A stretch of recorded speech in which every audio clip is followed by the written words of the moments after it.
Урок мужества, организованный в Краеведческом музее, прошел на одном дыхании. 40 минут, проведенные вместе с ветераном Великой Отечественной войны Ягафаром Гумеровичем Габасовым, оставил в душе ребят неизгладимый след.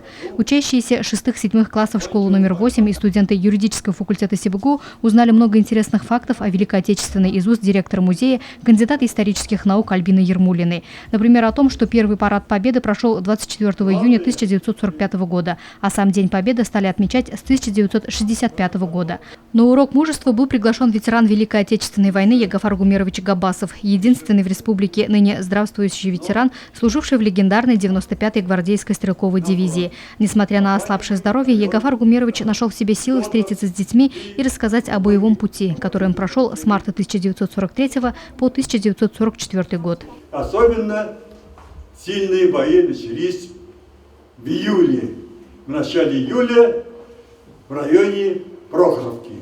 Это, наверное, всем известно, если читают эту литературу, в районе Прохоровки был самый сильный бой в районе Курской битвы. Здесь мы уже отступали за реку Псел, думали, все, нам тяжело, но к нам подошла 40-я бригада танковая, и нам помогла, и мы сумели немцев отодвинуть, потому что я не буду говорить, что очень много людей мы потеряли. И этих офицеров, и командиров много. И вот я все-таки сумел со своими несколькими товарищами пройти дальше.